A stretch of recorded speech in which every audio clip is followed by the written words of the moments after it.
Shalom keluarga damai yang terkasih di dalam Tuhan. Puji Tuhan kita berjumpa kembali di dalam Renungan Samas Selasa 22 Februari 2022. Untuk kita renungkan bersama-sama firman Tuhan, namun kita akan masuk di dalam doa terlebih dahulu. Bapa Surgawi, pada saat ini kami mengucap syukur hidup kami ada di dalam pemeliharaan-Mu. Kasih setia-Mu yang tidak pernah meninggalkan kami. Dan sebentar kami akan merenungkan firman-Mu, kiranya Allah Roh Kudus yang akan mengurapi setiap kami, sehingga kami dimampukan untuk mengerti firman-Mu, dan kami diberi kuasa untuk melakukan kebenaran firman-Mu. Di dalam nama Tuhan Yesus kami berdoa. Amin. Keluarga damai, tema yang akan kita renungkan, perjamuan kudus. Firman Tuhan terambil di dalam 1 Korintus pasal 11 ayat 17 sampai 34. Namun yang menjadi nas dasar perenungan kita ayat 23 sampai 27. Saya akan membacakan demikian.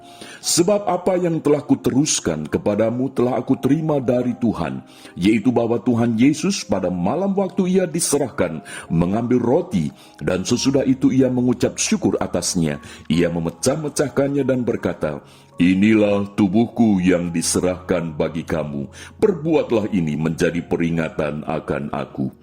Demikian juga ia mengambil cawan sesudah makan lalu berkata, "Cawan ini adalah perjanjian baru yang dimeteraikan oleh darahku. Perbuatlah ini setiap kali kamu meminumnya menjadi peringatan akan aku. Sebab setiap kali kamu makan roti ini dan minum cawan ini, kamu memberitakan kematian Tuhan sampai ia datang." Jadi barang siapa dengan cara yang tidak layak makan roti dan minum cawan Tuhan, ia berdosa terhadap tubuh dan darah Tuhan. Demikianlah firman Tuhan. Keluarga damai, jemaat di Korintus di dalam perikop ini dinasihatkan oleh Rasul Paulus. Mengapa? Sebab konsep mereka, pemahaman mereka di dalam menjalankan perjamuan kudus, perjamuan makan, itu mereka salah di dalam memahaminya. Karena mereka menganggap bahwa itu satu kesempatan mereka pesta, makan dan minum. Sehingga tujuan mereka itu hanya memuaskan kebutuhan jasmani saja. Jadi bersifat jasmania semata-mata. Sehingga ketika perjamuan itu dilakukan, wah, mereka itu menganggap bahwa ini kesempatan, aku makan sepuas-puasnya, aku minum sepuas-puasnya. Bahkan cenderung mereka itu hanya mementingkan diri mereka sendiri. Mereka tidak urusan dengan orang lain, dengan jemaat lain. Yang penting aku pada saat perjamuan itu, aku dipuaskan. Maka itu di dalam ayat 17 sampai dengan ayat 22, Rasul Paulus menegaskan bahwa itu cara yang salah. Perjamuan itu tidak dimaksudkan untuk makan dan minum dengan sepuas-puasnya. Maka itu Rasul Paulus menegaskan di dalam ayat yang ke-27, "Jadi barang siapa dengan cara yang tidak layak makan roti dan minum cawan Tuhan, ia berdosa terhadap tubuh dan darah Tuhan." Keluarga damai, jemaat Korintus ketika memahami tentang perjamuan kudus, mereka tidak sesuai dengan kebenaran firman Kristus. Maka itu Rasul Paulus menegaskan, mengajarkannya kembali, supaya melalui perjamuan kudus itu, mereka memahami apa sih perjamuan kudus itu, untuk apa mereka melakukan perjamuan kudus. Maka itu di dalam ayat 23 sampai dengan ayat yang ke-25, Rasul Paulus menjelaskan, berdasarkan perjamuan malam yang dilakukan oleh Tuhan Yesus Kristus.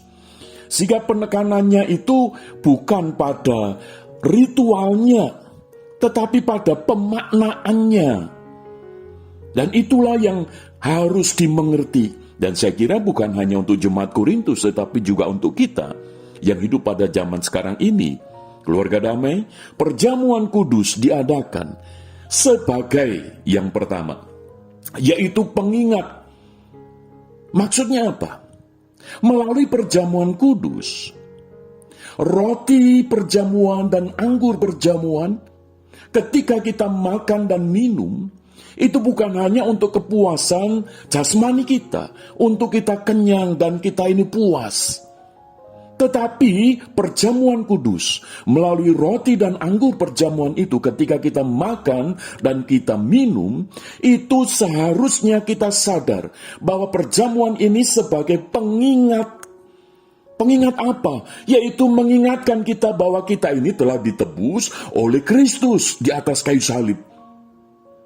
Maka itu mengapa gereja menyimpulkan tubuh Kristus itu dengan roti, dan darah Kristus itu dengan anggur.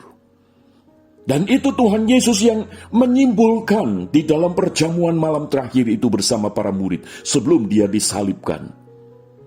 Maka itu melalui perjamuan kudus, bukan masalah pada roti dan anggurnya itu.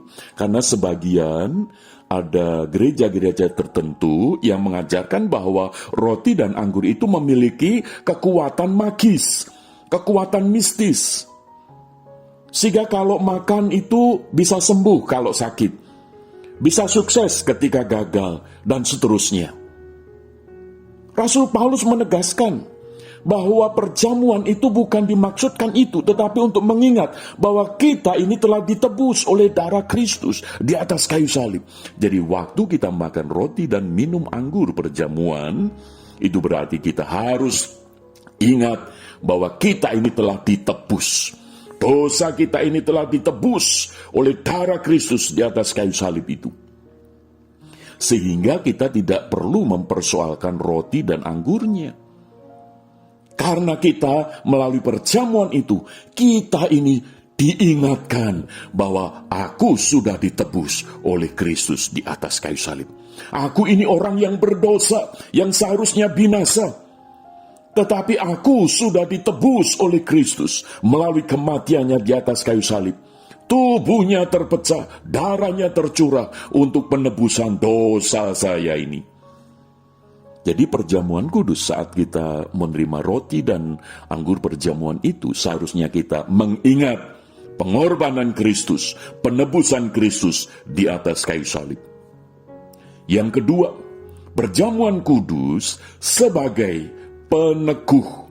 Kalau tadi yang pertama pengingat, yang kedua adalah peneguh. Maksudnya apa? Bahwa kita ini yang telah ditebus oleh Kristus, kita ini menjadi milik Kristus. Hidup kita ini ada di dalam Kristus. Sehingga itu yang akan meneguhkan iman kita. Sehingga hidup kita ini semakin diyakinkan, dikuatkan bahwa hidupku ini ada di dalam pemeliharaan Tuhan. Tuhan yang menopang, Tuhan yang terus menyertai, menuntun kita. Di tengah segala keadaan apapun kita tidak goyah. Sebab Tuhan yang telah menebus kita, Dia yang memelihara hidup kita. Sehingga sekalipun kita ini sakit, kita ini masih bisa mengalami damai sejahtera. Ketika kita ini mengalami keterpurukan, kita ini masih bisa melihat kebaikan Tuhan. Dan kita masih bisa bersyukur, kita masih bisa memuji-muji Tuhan. Jadi melalui perjamuan kudus, kita ini diteguhkan. Supaya hidup kita ini semakin berpusat kepada Tuhan, semakin mengandalkan kepada Tuhan. Yang ketiga, perjamuan kudus itu sebagai pendorong. Yang pertama tadi pengingat, yang kedua peneguh, yang ketiga pendorong. Maksudnya apa? Bahwa hidup kita yang sudah ditebus oleh Kristus, hidup kita ini yang sudah dimiliki oleh Kristus, hidup kita ini ada di dalam Kristus, maka hidup kita saat ini seharusnya memancarkan kasih Kristus. Di mana hidup kita tidak berorientasi pada diri kita sendiri, tetapi hidup kita ini menjadi alat kemuliaan Tuhan, menjadi saluran berkat bagi banyak orang. Sehingga hidup kita ini bukan hanya mementingkan diri sendiri, tetapi kita ini boleh melihat bagaimana orang-orang di sekitar kita itu membutuhkan kasih Tuhan, membutuhkan pertolongan Tuhan melalui kita.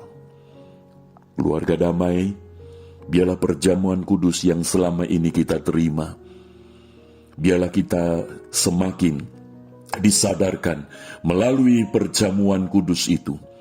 kita diingatkan, kita diteguhkan, dan kita ini didorong.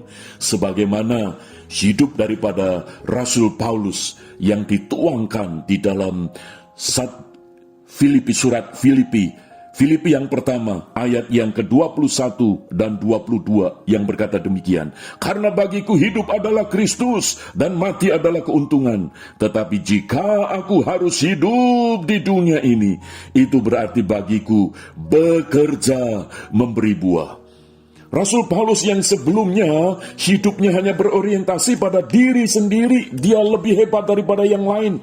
Tetapi setelah di dalam Kristus, hidupnya bukan untuk dirinya sendiri, tetapi untuk dipakai menjadi alat kemuliaan Tuhan. Saya kira ini menjadi penting di dalam kehidupan kita. Keluarga damai, biarlah saat kita menerima perjamuan kudus, kita ingat bahwa melalui perjamuan kudus ini, kita diingatkan, kita diteguhkan, kita didorong untuk menjadi alat kemuliaan Tuhan. Mari kita berdoa. Bapa Surgawi, setiap kali kami menerima perjamuan kudus, biarlah kami boleh memahami bahwa perjamuan kudus itu menjadi pengingat bagi kami, peneguh bagi kami, pendorong bagi kami, untuk kami hidup menjadi alat kemuliaan Tuhan. Kuatkan, teguhkan kami ya Bapa, melalui firman-Mu pada saat ini, sehingga kami boleh menjadi orang-orang Kristen yang mempermuliakan nama Tuhan, yang memberitakan Kristus yang akan datang kembali. Di dalam nama-Mu Tuhan Yesus kami berdoa. Haleluya. Amin. Keluarga damai, Tuhan Yesus memberkati kita sekalian. Amin.